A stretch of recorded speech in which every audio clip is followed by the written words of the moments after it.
In this video, I'm gonna walk you through what a deal hierarchy is and what my 5 steps are, which is my secret sauce. I've been in real estate since 2011 and actually have been investing in homes since 2014, flipping over 175 homes. I've owned over 50 rentals, and I've sold as a realtor more than 1,500 houses. The success in real estate that I've had over the past 15 years is due to having a deal hierarchy, and I really want that for you too. My goal while you watch this video is you see how I assess 5 different deals, ranging from risky to amazing to all the places in between, using the deal hierarchy. Everything you're gonna learn in this video are real deals that I took on using my deal hierarchy. I assessed each and every single one of them that allowed me to net over $250,000 alone. You might be thinking like, what is a deal hierarchy? What is it used for? It's used to help assess each and every real estate transaction such that you can make the most amount of profit and reduce all the risk. When I started out as a residential realtor, I had one disposition strategy. And that one disposition strategy was I could list a home on the MLS if a seller wanted to sell.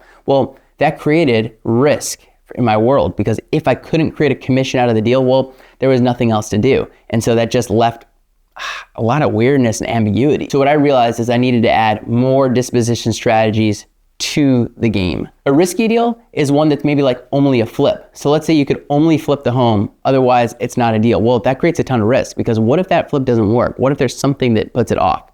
Could you also list it on the MLS? Could you also maybe do a soft flip? Could this be a wholesale? See, those are items that would help you bulletproof the deal that I'm gonna teach you throughout this video. Using the deal hierarchy you're about to learn allows you to accept a wide variety of properties such that you can do multiple different things and make money in many different buckets. When investing in real estate, everyone has to start somewhere.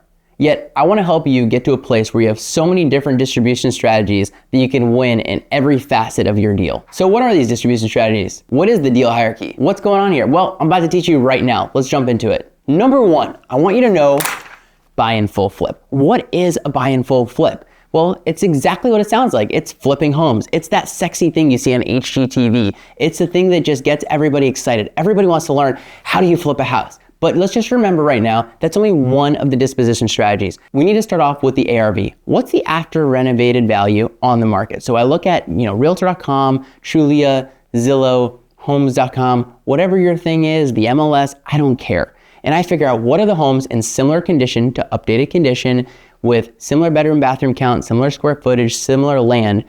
What are those selling for on the market? Well, now I know what my end sale price is. Let's say it's $200,000. Now I gotta figure out what are my renovations gonna cost? So I assess for renovations. I think these renovations on this home for $200,000 as an end sale price are gonna be $40,000. So knowing that, I know that my end sale price is $200,000. I've got a renovation cost of $40,000. Now let's say I have another $5,000 of closing and holding costs. So what I wanna do is I wanna lop off 70% of the purchase price. That's what I can offer. If the end sale price is $200,000 in the end, I now can offer $140,000. Now I have $45,000 in hard costs we just spoke about. So my end offer price is $95,000. That's what I can offer a seller on a home. So don't go over that. If you mess up on the buy, it's not gonna really be a flip, it's just gonna be a bummer. Let's make sure that we're really focused on the numbers actually make sense. It's actually $40,000 in construction, not $55,000. So I can offer $95,000. I get the keys, now I gotta get construction in. Let's remember that speed is one of the biggest factors in construction. We hire a contractor, we hire individual trades, depending on how you run this construction project, and we finish the flip. Last piece is stage the home. I don't care if you're just going to Home Goods and you're buying some little cute things here and there, or if you're going all out and staging the entire home. I don't care if you're emptying out your home or apartment and staging the home. Doesn't matter. Staging the home can help immensely sell it for a higher price. We now put the home on the market with a realtor. If you're not a realtor, I'd suggest you hiring an awesome realtor. Make sure it's the best realtor to sell the home. Photos need to be professional photos. It needs to be in the MLS the right way. Based off of new regulations and laws, I'd highly suggest you offer the buyer broker a commission split. Make it exciting. You want people to sell your home. Okay, so we've sold the property. It's closed, it's done for $200,000. We hit our budget, which was $45,000. We bought it correctly.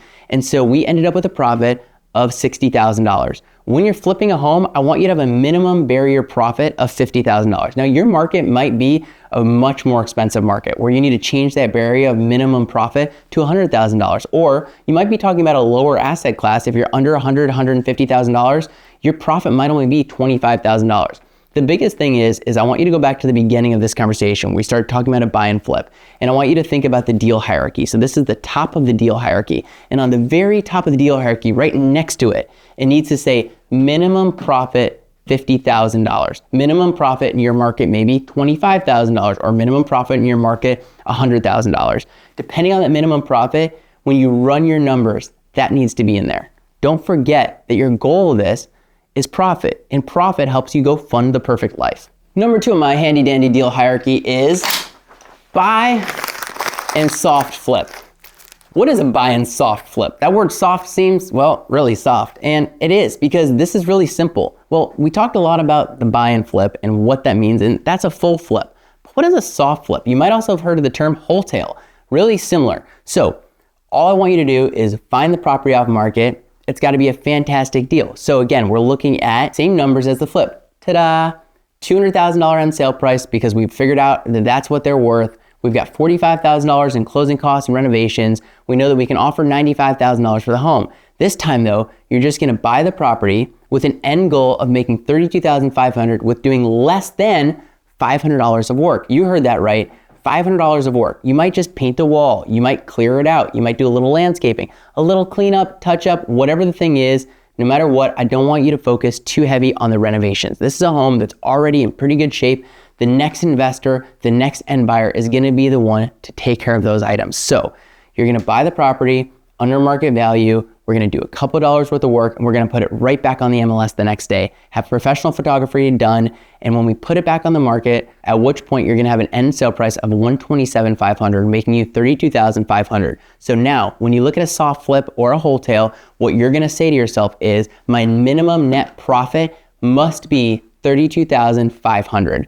The way I look at this is, there's some houses that you just don't want to do. There's some houses that are pretty clean. Also, there's only so much renovation and construction you want to get into at one point. So you might already have 2 flips going right now. And what makes most sense is to just turn this into pure cash. You're going to make a little bit less, but put a lot less effort and headaches into it, which makes it an awesome deal. That should be one of your best disposition strategies as part of your deal hierarchy. You flipped a home. You learned how to do the buy and soft flip. Now,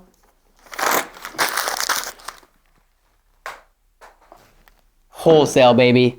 That's going to be the name of the game for you if you're brand new. Now, every state's different. Comply, work with your lawyers, work with your attorneys. Maybe you have to double close. But right now, we're going to talk about what a wholesale is. So what is a wholesale? How does it work? How does it function? Why is it important when it comes to the deal hierarchy? This is a great disposition strategy in your deal hierarchy. If you're newer in business, you don't have a lot of cash, you're not maybe a realtor, so you don't have the opportunity to make a commission. This would allow you to go make a little bit of a spread on the deal. Essentially what you're doing here is you're making a margin between what a seller is willing to sell a property for and what a buyer is willing to buy the property for. That middle piece, well, that's yours. The cool thing is you don't have to learn new math for this. Here's how it goes. We're gonna offer 70% of the ARV, which is $200,000 minus $45,000 for renovation and closing costs. So now we can offer $95,000 in the home, just like number 1 and number 2. Number 3, the math is the exact same. Then our goal is to net $15,000. So when I'm looking at my disposition strategy here and on the deal hierarchy, we're to net $15,000, differently from a soft flip, which is $32,500, or a full flip, which is going to be $50,000 as we spoke before. So our net goal is $15,000. What you're going to do is you're going to put this property under contract. You're going to take pictures of it. You're going to market the property on Investor Lift. You can market it on Facebook groups. There's a lot of different Facebook groups out there. You can build a buyer's list via email. There's a lot of different things you can do. You could also go out and reach out to investors who have bought homes in cash in that neighborhood in the past 6 months and say, would you be interested in buying this property? So then you would assign the contract to the end buyer. Then at closing, the title company would pay out a $15,000 fee. In some states, you might need a double close. In other states, there's a lot of different regulations. So just be careful for that. I'm not your attorney. I'm just your guy to help you here. If I'm going to be getting under contract for $95,000, I'm going to be asking from an end buyer to pay $120,000. Now again, there might be some juice in this deal. Some of you might be able to ask more, or you might end up a little bit less, but your goal is to be right about $15,000 as your minimum net profit. One of the nicest things about this is you're not actually closing on the home, so you're not putting your own money into the deal, and you're not actually doing any of the work that you'd have to do if you had a soft flip or a full flip. Let's not forget, not only is there, renovation costs and closing costs, but, insurance in your name, gas, water, sewer, electric, all those things are things you'd have to deal with that you don't have to as a wholesale. This is definitely an easier option. You're gonna make less profit on the same deal. We have the same property right now, and we're putting it into different disposition strategies. Each one's gonna make you a different amount. Each one's gonna cause a different amount of effort. What's number 4? Well, I've got it right here for you. Number 4 is buy and hold. It's really simple. It's exactly what it sounds like. You're gonna buy the property, you're gonna hold it for a very long time. Your goal here is cash flow.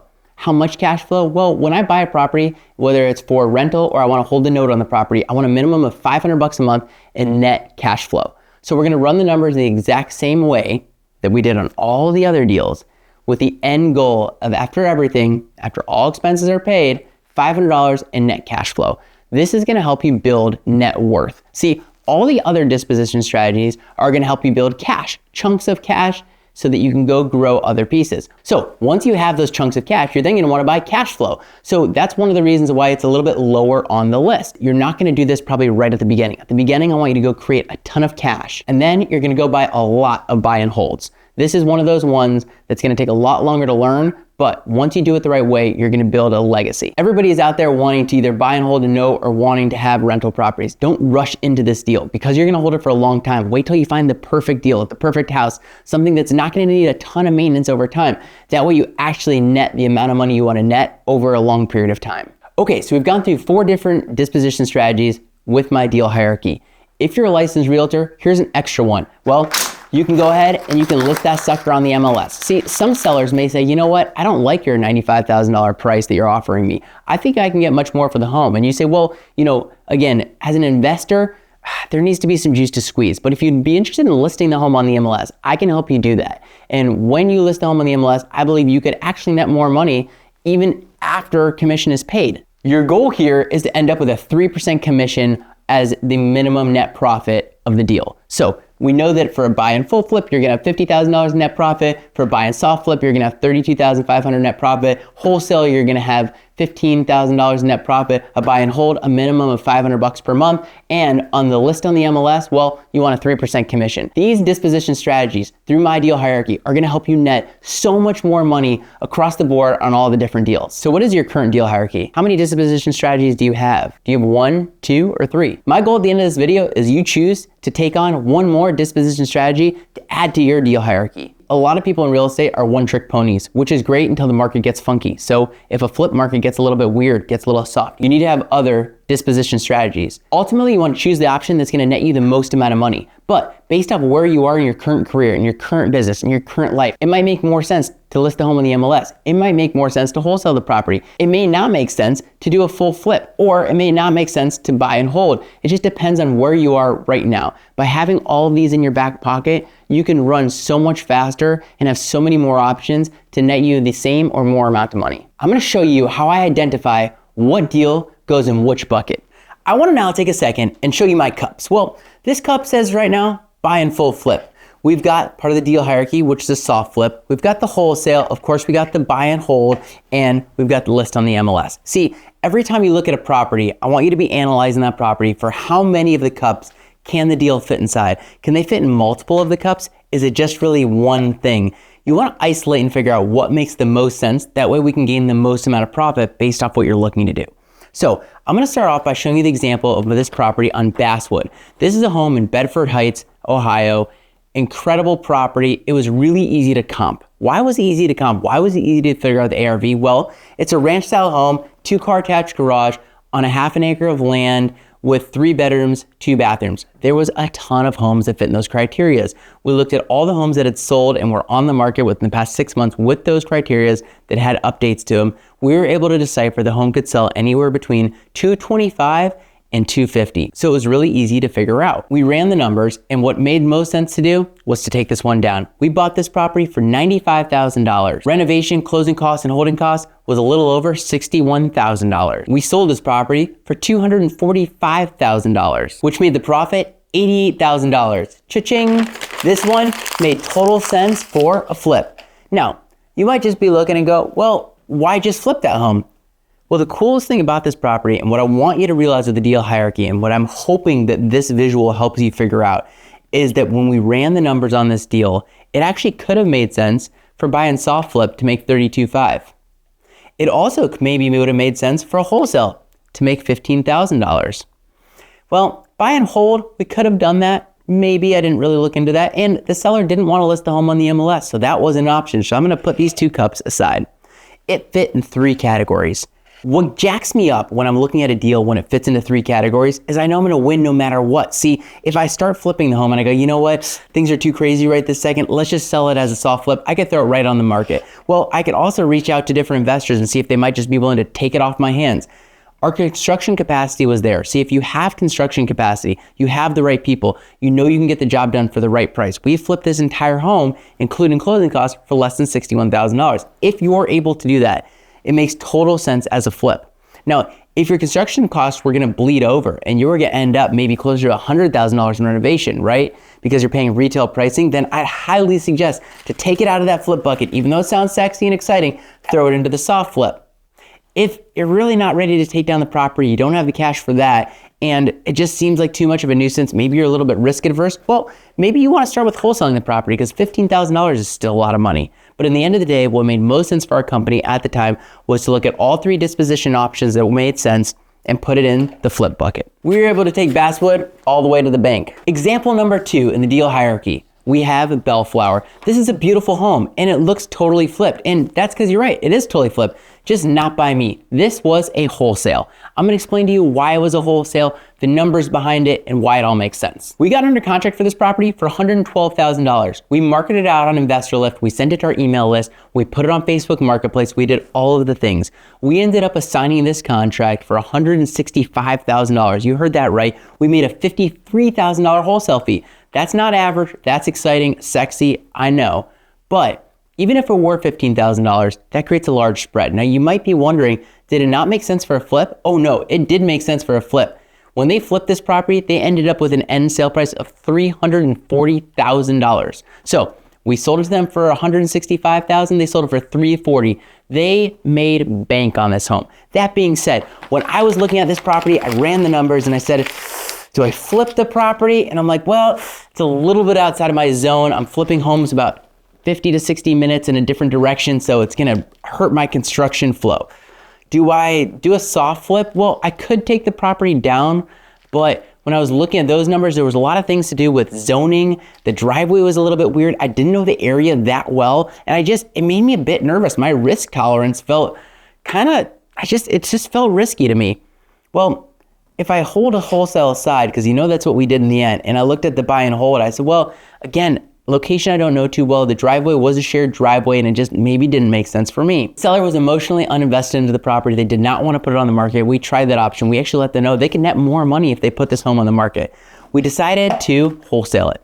When doing that, we created a $53,000 spread. That's awesome in so many different ways, not just the cash, but it means that we actually didn't have to put any of our efforts in terms of our own cash. We didn't have to borrow any money, construction efforts. We didn't have to put the gas, the electric, the water, all that stuff has to go in your name, right? You have to get insurance in your name. You have to have, change out the locks and all that kind of stuff that you have to do when you take down the property, which isn't the end of the world, but just is noise and is a headache. We didn't have to do any of that. We still created a really large spread. One of the things I want you to think about is when you have this deal hierarchy, you have all the different options, and maybe you have so many different buckets, right? You could add to this. Maybe you take out one, you go, well, that one's not for me because I'm not a licensed realtor. Or maybe you say, you know what, wholesaling isn't able to be done in my area. It still allows you to have so many options. So what I want you to do is think of, what are my buckets? What are my cups? What are the different options I can have? What is the hierarchy I can run such that I can make my business go super, super fast? Wholesale was a great option for this deal, and it made a ton of money. Let's talk about our next deal. Our next example, part of the deal hierarchy on Churchill in Lyndhurst. We bought this property, again, Northeast Ohio property, classic 2-family home, but ding, ding, ding, ding, ding, 2-family home. Well, we had to figure out what to do with it. It was such a great deal. They wanted us to buy it. They're like, you bought a home from our friends. They, loved working with you, and we'd really like to sell this to you. We don't want to put it on the market. This home was full of crap. There's actually a video of me showing some of the stuff that was found in this house. One thing we found was a jar of money. Like, I'm talking a milk jug. No, I'm sorry. Like the water jugs, right? That amount of money we found in a property. It was just full of coin. I thought it was gonna be like $1,000, turned out to be like $100. Not that exciting, took a long time to this coin off, but is what it is. We bought this property for $57,500.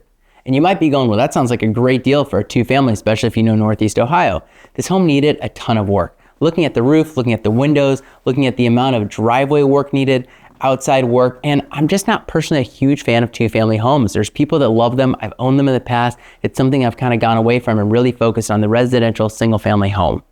That being said, when running the numbers on the deal, there was a deal to be had. And I want you to remember the word deal. See, it's not just a property. There's either a deal or a property. Everything's a property, but is there a deal? So when I ran the numbers, I realized we were buying this well below market price. A lot of different things equaled us not being able to wholesale. So we had to take this and make it not one of the disposition options. I also didn't really want to hold it as a buy and hold because, like I said, not a big fan of rentals that are two families. Could we list it on the MLS? Didn't really make sense. That being said, we were buying this at a fantastic price.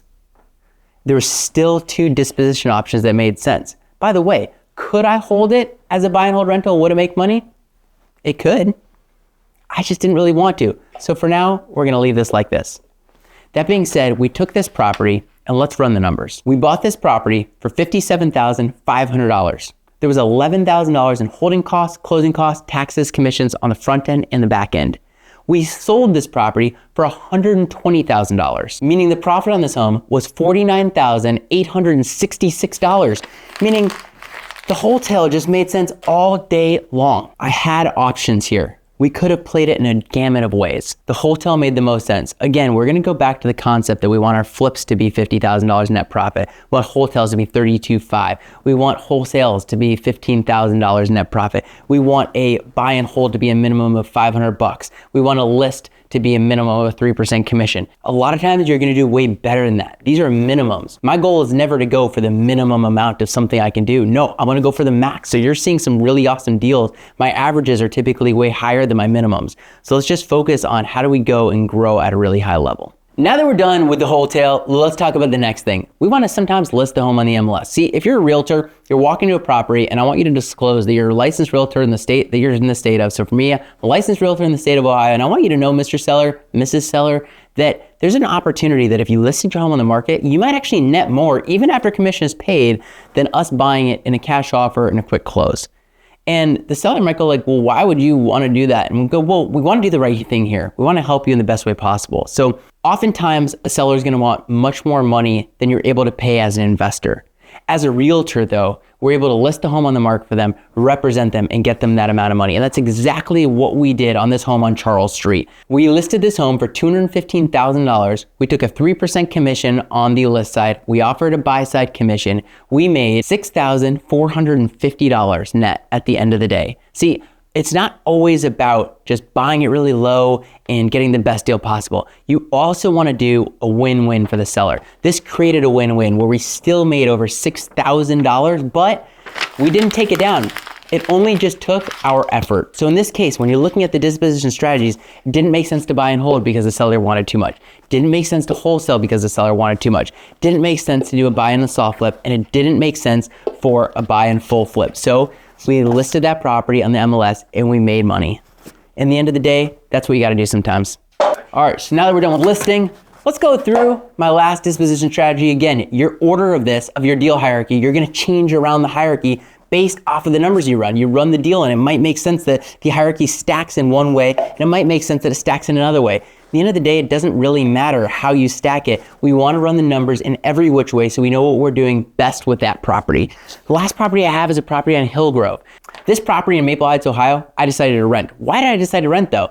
When I ran the numbers, there was already a tenant in place paying $14.95. Now, in order to keep the tenant, we had to do some renovations. We bought this property for $48,000. We had $5,000 in closing costs, $25,000 in renovations. We ended up all in for about $78,000. Again, renting it for $14.95. After mortgage and all expenses, we end up netting about $625 per month. So when I ran those numbers based off the cash that we currently were holding, based off the construction capacity, and based off of running numbers in all the different avenues, it made most sense to make this property a buy and hold. And now that's part of my net worth. Today, that property is worth about $125,000. If I have a mortgage for $80,000 and I have $120,000 as my end sale price, it means that my net worth went up by more than $40,000 based off of purchasing this property, and I still have the cash flow. Here's your mystery property.